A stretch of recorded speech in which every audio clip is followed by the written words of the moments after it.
Welcome back to Off the Record, a radio playlist where I help you discover new artists and new music. You guys, today's show, we have not one, not two, but three incredible guests here to talk about their incredible projects. Fedge, Ian MacGinnis, Adam Paddock is going to be stacked. But before we jump into that, let's talk a little bit about new releases. Now, Ian's EP is by far took the cake for me as my favorite thing to come out this week. My favorite single to come out this week was Changes by Charlie Puth. I'm excited we're getting new Charlie Puth music. I'm a Charlie Puth fan. I enjoy the work that he does. And he definitely leaned into that synth pop 80s energy that we're seeing across all these artists. It definitely comes out. And also announcement that a new album from him is coming, I believe either at the tail end of this year or the top of next year. And I'm super excited for that. Tame Impala finally released the new album. It was a roller coaster. That one's a roller coaster. But there's a reason why Dracula was the single, because it really stood out. And is still my favorite on it.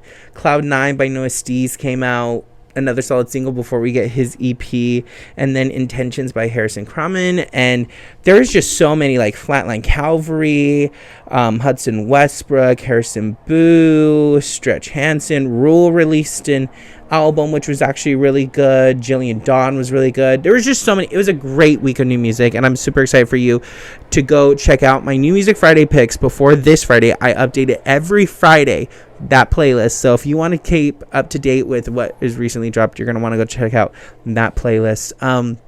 There is one debut single that really stood out for me, and it was Aiden Kroll. I've been a huge fan of his Instagram account for many years. I love watching him post his guitar videos, but he just released his first single, White Flag, and God, it was so good. Oh, and another single that I love, Talk to You. It was Sam Fender and Elton John. That one, Sam Fender could put anything out, and I'm just obsessed with it. So enjoy these new releases.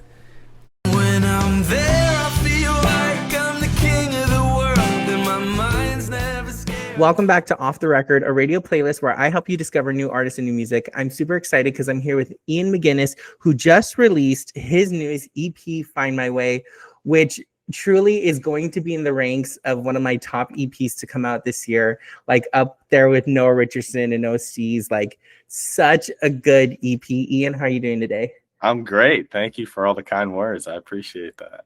It's so good. Like, I keep saying that, but there's no other better way to describe it. It came up naturally in my New Music Friday, like Discover Weekly. Okay. And I was like, oh, what is this? And so then I clicked on it. It was like one of the first things I listened to on Thursday night. And I was like, I got to hear this whole thing. So I listened to the whole thing. Heck yeah. That's awesome. And I was like, this is such a solid EP. Every track stands out on its own. It's just like, and the flow of it is just perfect. Dude, I appreciate it. That's very kind. I appreciate it. It's cool that it came up organically. Like, I've never had. Usually I send it to people or whatever. So that's awesome that it just came up. You know what? That's the one thing I do love about Spotify. As much as people talk about it, Spotify does do a good job of trying to pump out artists who have the lower, and I'll put that in quotation marks, lower numbers to get them a little bit more streamed. So it definitely works. I'm really curious to find out who your musical influences were growing up. Not the artists you were listening to, but who growing up played music for you and what were they playing? Okay, so ironically, so I'm 22. I didn't listen to anything but rap until I was 16 years old. So I was like, genuinely, that's all I listened to. I didn't even know who the Beatles were. I mean, maybe I heard Here Comes the Sun, but like nothing. It was like just rap. My older brother was listening to like punk rock and like hard rock, like a lot of Radiohead, a lot of like my MCR, like he was into the emo rock thing, which was like I was not into that. But kind of over time, like it just started to like, I kind of got sick of the rap thing and like really dove into what he was listening to. And it was awesome. Yeah. That's super cool. So really it was like your older brother. Definitely my older bro was like, because my parents don't do music. Nobody does music. It's not like a priority in my house. So like he definitely put me on just to a life outside of rap. When was it for you that you decided you wanted to start making music? So I was 16. it was right as COVID hit. I just started playing guitar, Okay. and but I was just playing. I was like, I just liked how it felt. Like I didn't even Yeah. know that I could sing or anything. I was just like physically like it because it's, I don't know, it's fun to do. And right when COVID hit, there was just nothing to do. So I was like sitting inside playing all the time. And then a year later, so 17, 5 years ago, I was just like, I like stumbled on a video of John Mayer, and Okay. just was like floored and was like, wow, I want to do that. So I just started writing songs, and yeah, that was like, but pretty early on into me playing and everything. Yeah. I have two questions to follow up with this. The Okay. first one being, I love asking this question. Do you remember what the first song you learned on guitar was? Okay. It was so I started on a classical nylon string. That was my Okay. first guitar. Um, it was like some Spanish flamenco song was the first song I learned. Interesting. Yeah. What was the first one that you remember being like a pop hit? You know what I mean? Yes. It was like maybe a Joji song or something like Okay. that. Like, I don't know. It was, or oh, you know what it was? It was Viva La Vida by Coldplay. Wow. That was it. Yep. That's so iconic. I know. It's good. I'm really curious who the musical influences were for this EP, because when I listen, I hear, you brought it up, John Mayer. I hear a little Norah Jones. It's like Oh, like who were those influences? I literally was listening to Norah Jones, not when I was making it, but the last like month, I've been just like obsessed with Norah Jones. Biggest influences for sure, John Mayer. Definitely like Jordy Cersei, some vibes on that. I really love this guy named Raylan Baxter. He's Haven't a heard folk that name artist. He's like one of my favorites. He's not super big, but just heavy influence. I was just like, I don't know. I just love the way that all those artists just can write songs that like just, they're just so impactful, and they're like boxed up in this like exceptional musicianship, which is like what I love and strive for. Is like, don't get me wrong, I love simple songs. You don't have to do a lot to get me, to be honest. But I like love making art where like the song's incredible, but then you can kind of like focus on the musicianship, and you're like, wow. And that definitely comes across in this EP. Appreciate What's your production like right now? Are you recording at home? Was this in a studio? So my good buddy Alex Fincher is he's been my producer since an EP I put out in 2024 called The Time of Our Lives. We just do it at his house. Like he's just got some stuff, and then like we'll like pretty much like in terms of guitar stuff, it's just my rig, like my amps and pedals and guitars, and then like we'll do acoustics. He'll play some acoustics, but he's kind of like one of those guys that plays a lot of instruments. So like he's most of the bass, most of the keys. He's pretty incredible. But yeah, it's just like a home studio. It's pretty awesome. Where were you getting a lot of your inspiration from when putting this together? Like, what is like the storyline I don't want to use the word storyline, but let me rephrase this question. What has been the shape and form that you have put together for this EP, and what are you hoping audience take away from it? Yeah. Well, I definitely like spent a lot of time thinking about song structure and the order of the EP. Like, this one's not as much of the last EP I did was like a cohesive theme, and like you can feel that. This one is less so, but I really took a lot of time kind of deciding the track list and track order. Basically is the main message of the EP is like hopefulness. Yeah. Just like there's so much darkness that we all are unfortunately aware of in whatever medium it takes. And just I've really found just this new hope that just in whatever I've gone through, I've just found this overwhelming hope. So I just wanted to portray that in these songs. So like you have The Sun's Out is just kind of like this beautiful, just like, I remember writing it and it was just like, I looked outside, I was like, oh, the sun's out. And I was like, oh, the sun's, you know what I mean? This like very simple, like, that's enough to be happy. You know what I mean? That's enough. Yeah. And then like Sweet Love and Colors are just like about this overwhelming, like unconditional love that you can feel from somebody, where it doesn't matter what's going on or who's like looking at you funny. It's just like you're encompassed by it. And then Find My Way was like kind of obviously the title track, and just like that's my favorite song on the EP for sure. I just like think that encompasses like what I'm talking about with this hopefulness. Yeah. And it's interesting because it's the title track, but it's the last track. Yeah. So I just wanted to like, I don't know. I did that on the last EP as well. I kind of just like it, like, because then people are like, oh, it's at the bottom. I got to go through the rest, you know? Yeah. Well, Ian, it's time for my favorite question. I asked you to bring 3 songs from 3 other artists. Feel free to share with us why you chose these songs. Okay. So I did think a lot about these because I love songs. I mean, we love songs. Everybody loves songs. So big influence, of course, is Mayer. Yep. There are hundreds of songs. Literally, me and my friends will play this game where they can play a recording of a Mayer song in the first 2 seconds. I know it. It's pretty embarrassing. But the song I had like a hyper fixation on is this song called Friends, Lovers, or Nothing. Okay. I don't think I know that one. Okay. Yeah, it's kind of a deep cut. The reason I picked it is just like this earworm of a melody.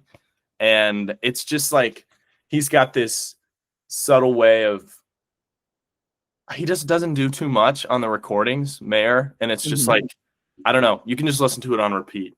So that one. Friends, Lovers, Nothing. Friends, Lovers, or Nothing. Then I've got this song called Driveway Melody by Raylan Baxter. Is that guy I was talking about? Okay. This song was one of the songs that I heard, which kind of like made me aware that there was more music than rap, hip hop, and rock. Like I remember I was at a Panera. I was in line, and it was playing, and I was like, "Wow, this is cool." And so like Shazammed it, and literally like he's like one of my. I have like tattoos because of one of his first records. Cool. Like I love this guy, and this song is just like a whimsical, like it just was so approachable. Like I just listened to it and I was like, man, okay, this is awesome. So Driveway Melody. Yeah. It was awesome. And then the last one is a song called 22 and Some Change. 22 and Some Change. It's by Stephen Day, who's another one of my favorite artists. And I remember when I was 18 listening to this song and being like, man, 22 and Some Change, that's crazy. Like that's so far. Like I've got so much to live before then. And now I am 22 and some change. And it's a little ironic. I literally was thinking of the song and I was like, wow, this is now me. But it's just a beautiful song about aging and all the emotions that kind of come with young adulthood. And yeah, it's very inspiring. All those songs I love deeply. Love it. I can't wait to hear those. Well, Ian, thank you again so much for coming on and chatting with me and talking about the EP. And I hope everybody enjoys Suns Out.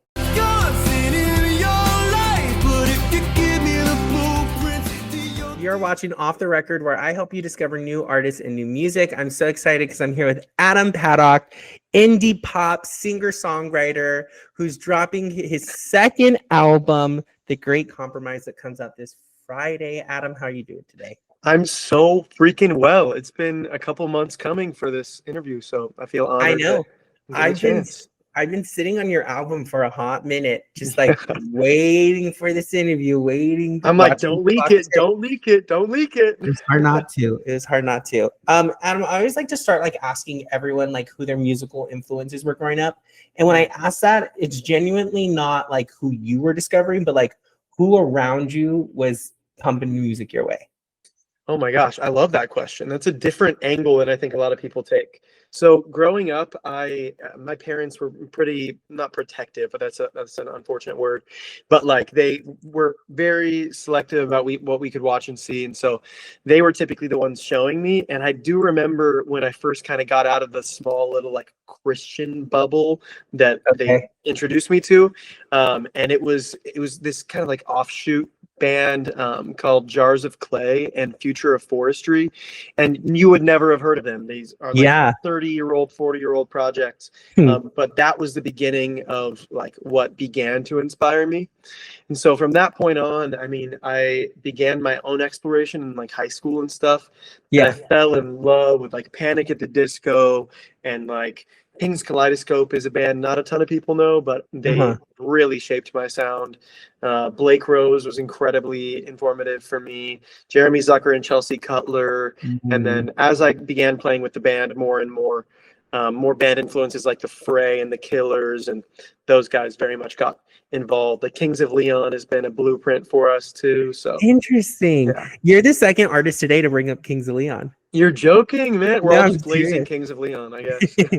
Is there a certain Kings of Leon track or album that is like, that's the one? It's ridiculous to say like Use Somebody and like Sex on Fire, but like they really are, like those big ones are the ones that were formative for us, because I swear I've seen every live version on YouTube from every camcorder in the 2010s that people uploaded it on. Like that, I think that the most popular stuff is what inspires me the most. I mean, if we're gonna dig deep into those things, the Killers, all these things that I've done, those live takes are even more a blueprint for us. Where like if you ever see the live versions of that, hearing like 100,000 people sing "I got soul, but I'm not a soldier," that back, oh my God, that's what I want someday. What I'll have someday.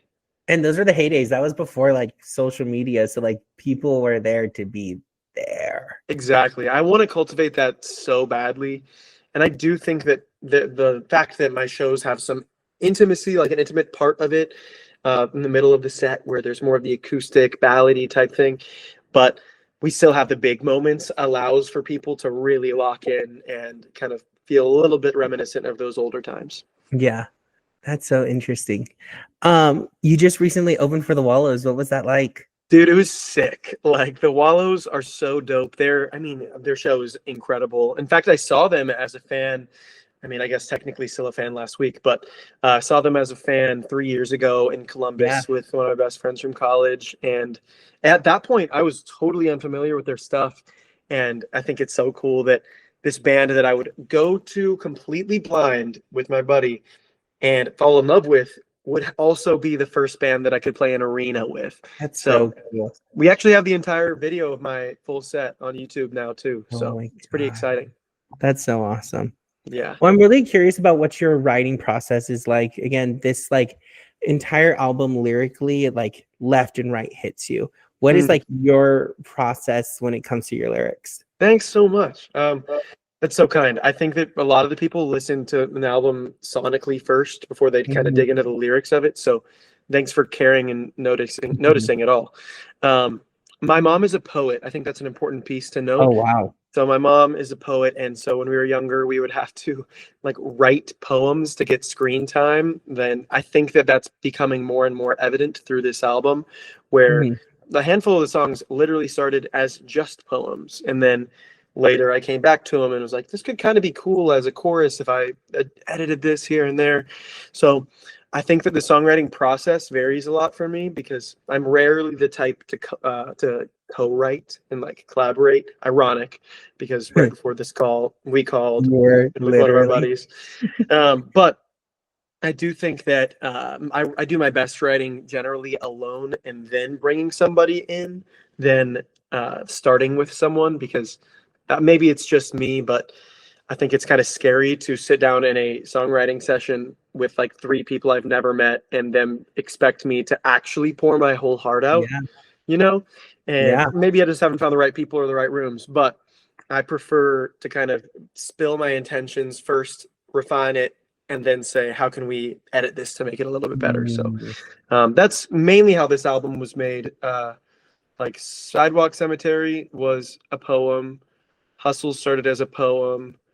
A lot of album tracks started as poems. Archetype started as a poem, and now those guys will be out and to music. Isn't that crazy? It's so hard to believe. Like, literally wrote them all within like 15 feet of where I'm sitting right now. So it's kind of cool. So you do all your own production at home? Up until this album that's coming out, up until The Greatest Compromise, it's been all me. And I say me because we're kind of an operation, me and the band, where Yeah. prior to the last album, it was only me producing anything. And then with this last album, Sweet Ohio Light, that one is when it was me and my guitarist kind of going back and forth. And now this next album is the first time we've worked with other producers. And I think it pushed the envelope for us in a way that we needed, you know? Is there a certain moment on the album you're excited for audiences to hear? There's so many moments I'm excited for. Like The Greatest Compromise, that song, and the way that it feeds into the outro is something that I think people won't be expecting. Yeah. I mean, even to have a poem in an album and a pop album, like Yeah. so one of the pieces of feedback I got from this blogger, stupid person, they said it makes no sense to have a poem in your album. Why would you do that? And I said, I explained myself, very interesting. But I think that there are a couple poignant things where like having a poem to finish it and then jamming out, it gives you both the intimacy of what it was like growing up with me, and also like the reality of the rock thing that we do when we're performing live, So I love that. I think Tender and Wake both have some really, really cool sonic moments where it all builds up and drops out. Archetype, you'll be able to look for that moment sonically as well, that punches you in the face. So I think those are a couple moments for me that I'm most excited about. Interesting. I'm really curious on how The Great Compromise differs from your last album, Sweet Ohio. Oh, so much so. So the last album, the way that I've been explaining it generally is the last album was a lot more like externally focused. It was a lot of like factors. I was trying to project. I was trying to say, this is how I feel. Everybody look, this is so bold. I'm so proud of being from here, which was good and did end up being received well enough, obviously. Right. But this upcoming album, The Greatest Compromise, that one is so much more intimate and intrinsically focused, where I'm like scared for a couple of these songs to come out and some people to read some of these lyrics as honest thoughts of mine. And I think that if you're scared, you're doing it right.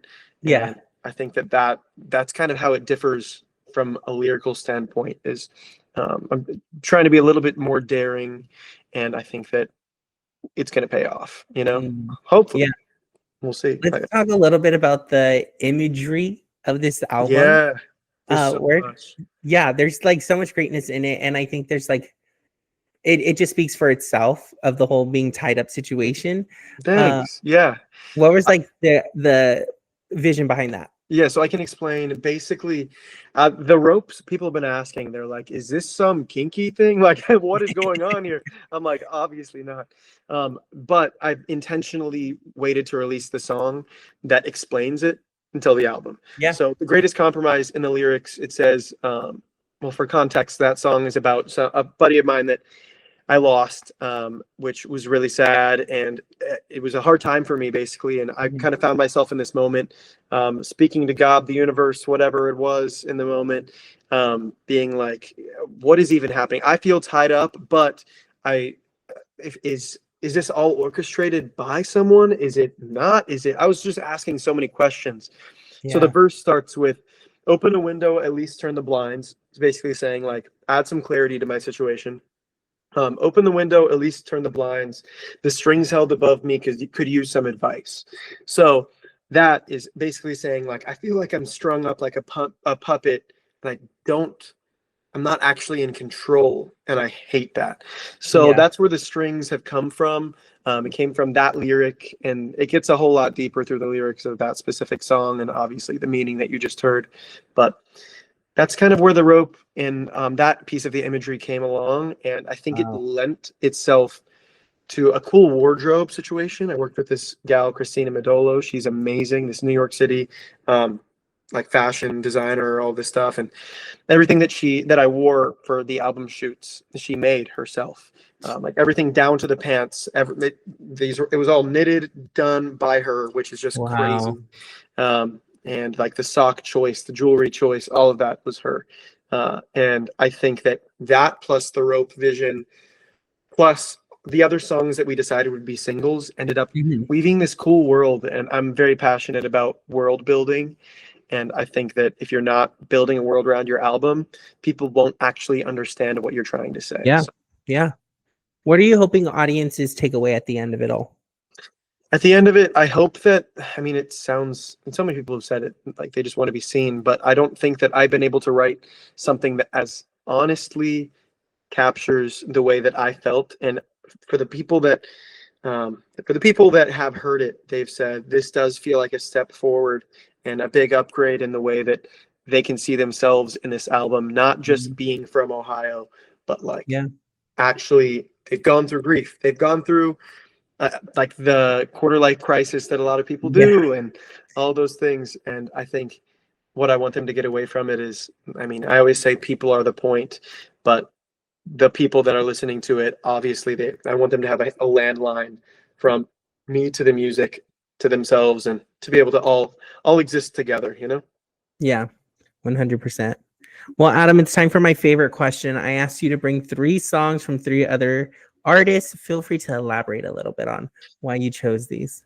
Happily. So I'm going to pull up my playlist really quick, just because I want to make sure that I'm highlighting the right people and nail all of that. The first one I want to highlight is this awesome band called The Wonderlands. I don't know if you've heard of them. They are so sick. They're kind of like funky, jazzy, but still pop alternative. It's really cool. Okay. They've opened for big acts like Lawrence, played a lot of shows with Lawrence, a couple others. And my favorite song by them, I was between these two, because there's one song off their new album that I absolutely adore, but I think I'm going to go with Shake Me by The Okay. Wonderlands is song number 1. The song is just so unique, and his voice is like this Brendan Urie meets like a modern crooner type thing. I don't know. It's amazing. And tied with some female vocals as part of the band. They are some of my best friends, but I also do just love the music, and I will glaze my friends until the day I die. The next one would be this dope band called Almost AM. They rock. And my favorite song by them off their most recent project is called Revenge Bedtime Procrastination. It's such a unique song. It's about obviously like procrastination, and at the end of the day, when you need to get everything done, it's kind of like a revengeful or like a rageful feeling towards yourself of like, oh, I pushed all this off and now I screwed nobody but myself. And sonically and visually, these guys inspire me so much, and they're good friends of mine, so love them. That's so cool. And then if I had to do one more, I would say I'll probably put you guys on something a little bit harder, a little heavier, not like hard, but like alt rock. There's this cool band out of Columbus, and I'm always gonna proclaim my Ohio fandom. But there's this awesome band called JD, JADY, and they just put out an album like literally 3 days ago. Wow. Are you familiar with them? Have you heard of them? No, I haven't. It's sick. It's really cool stuff. Kind of 21 Pilots world, that kind of thing, like Youngblood. And the one that I would say from that project is probably White Casket. That song is so cool. It just punches you in the face. I think I listen to a lot heavier music than people expect that I would. But I love that. And there's one other that I have to give an honorary mention. Do it. Do it fourth. There's this artist named Mercury that is literally mind-blowing. I'm sure you've seen her stuff on TikTok. I guarantee it. And she has so many incredible songs that have just blown my mind from like a songwriting perspective. It's like a Radiohead meets like it's a Radiohead modernized, still like heavy and kind of grungy pop rock, but with like an older, more complex sonic space to begin with. And the song I would say by Mercury is Justin's Headed Out by Mercury is one of my favorites, and very likely will be in my top 10 this year. Wow. Yeah, that's a statement there. I'll make them. That's what I do, baby. Well, Adam, thank you so much for coming, chatting with me. I'm excited for everyone to hear The Great Compromise. But until then, everybody enjoy Blueprints. You say that I'm You're first of my kind. Welcome back to Off the Record, where I help you discover new artists and new music. I am sitting here with rising pop star Fedge to talk about his newest singles and his upcoming EP. Fedge, how are you doing today? Doing so great. Thanks for having me. All right. The first question I always like to ask everyone to kind of like set the tone for the interview is, who were your musical influences growing up? Not the artists that you were discovering, but like, who in your family, who in your friend groups, when you were growing up, do you remember playing music and what were they playing? Yeah, well, I grew up in Taiwan, Taipei, Taiwan, and even though I went to an American school, like we would listen to the radio, and we listened to like the American, I guess, English speaking radio in Taiwan. So they would play like the top 40s of like global top 40 hits, but they would also play Mando pop a lot. So I actually listened to a lot of and JJ Lin. They're really big in the Mando pop scene growing up. And I would also say a lot of like Broadway shows because my aunt was a piano teacher and like really pushed that, and like my mom really pushed that to me and took me to different Broadway shows growing up, and I loved anything Andrew Lloyd Webber. Wow. It's funny that you say that, because when I was listening to your music, that definitely comes across. It's like you have like this gentle tone, but with the pop score behind it. So actually hearing that, it like fully makes sense. Wow. Thank you. That's so nice. I'm really curious about the upcoming EP. You know, you've released 3 singles: Can't See You, Too Early, Too Late, and Invisible to You. What is the vibe of the EP coming together, and does it have a name yet? Yeah, the EP, it's going to be called Through It All, and maybe the title track, Through It All, it's named after the title track. And the whole project is about healing, healing my inner child and the lessons learned along the way. And it's written from a lens of like optimism and a positive outlook.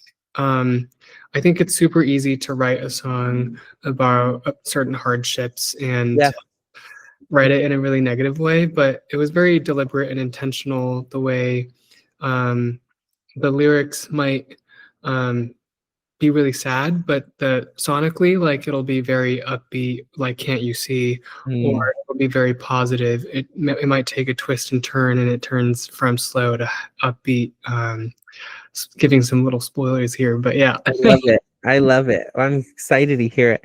I'm really curious of what your production is looking like right now. Are you recording in a studio? Are you recording at home? And where are you getting a lot of your inspiration from for the EP? Yeah, the production style is very much inspired by 80s synth, like dance pop music. And I would say, I would classify this as bedroom pop, because we're literally just recording in my producer's bedroom. I love it. Like his bed is literally right next to the booth. Yeah, the booth is just like duvet comforters covered, like try to make like but that's always the best production.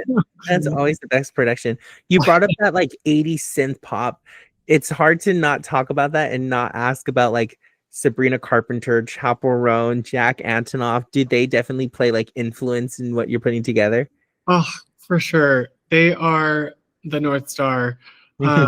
And I'm so glad to be able to work with Griffin, my producer, who is so open to that sound and is so good at that sound too. Like he has all these different synth machines that we play with, and it's just Jack Antonoff, Sabrina Carpenter, Chappell Roan, like. Are there any dream collaborations you have? I would love to work with Chloe Keisha. She's a British artist that's blowing up right now. She works with Rob Milton, a producer who does like Holly Humberstone, Flower of Love, really heavy on the synth sounds as well. And her EP was a huge inspiration when I was writing mine. And I would love to open for her when she comes to SF. And if you want to support, comment, tag her on my posts. I don't know. Everyone go spam her. Let her know we found her opener. Well, it's time for my favorite part of the interview. I asked you to bring 3 songs from 3 other artists you wanted to share, and feel free to elaborate a little bit of why you chose each of these. Yeah. Okay. So the first one I have to shout out and plug Caitlin Williams with a K, and her Okay. song is Therapy. Also sort of synthy pop, and she is actually my vocal coach. And she has been such a champion of my musical journey, and I want to return the favor by plugging her music. That's And awesome. she's also just a sweet, sweet person. So yeah. Trying to think. I guess the other song would be 2019 by Juliet Daniel and Avery Cochran. Okay. Are you familiar with Juliet Daniel? I'm not. She is based out of Seattle, and so is Avery Cochran. She has a great song called Shapeshifting. Oh, I guess I'm plugging another song right now. But, Avery Cochran has a song called Shapeshifting on a Saturday Night, blowing up right now. Such a good dancey pop song. If you like my music, you'll love hers. Oh, I can't wait to hear that. But I bring up 2019 because Juliet Daniel did this whole EP of her existing EP, but she did features of different Seattle artists on them. Okay. And it's so fun, and it's like, bringing in collaborators and boosting the Seattle indie music scene, which I thought was really, really genius, and I was inspired by. So 2019 and Shapeshifting on a Saturday Night. Boom. That's a solid little stack right there. I can't wait to go listen to that. Well, Fedge, thank you so much for coming, spending time with me. I'm really excited for the EP. I know a lot of folks are going to be as well. But until then, I hope everyone enjoys Can't You See?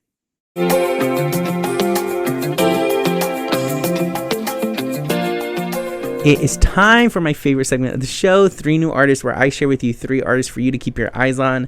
Today we got a good little lineup. I think this one is probably going to take the cake for me. Okay, first off, we have Mop, and he just released a song, Silhouette. Now, he has that like dark indie pop vibe. So, for example, if you like artists like Somber and Aiden Bissett, he is definitely right up your alley. You're going to want to check him out. And then we have Human Art and his song, Fairy. He's a one-man band. And this is another indie artist. If you like artists like Dayglow, and if you remember Boy Pablo, who we haven't seen in a minute, where's Boy Pablo? You're going to enjoy Human Art.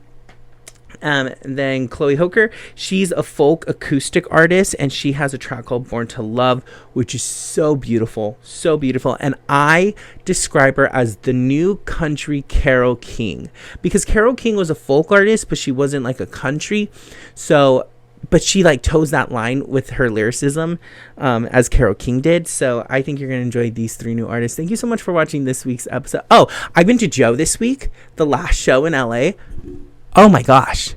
That set, the production, his music, his band, the Post Animals opening and him coming on and playing with them, whole show all together, incredible tonight. I'm actually seeing Aiden Bissett tonight.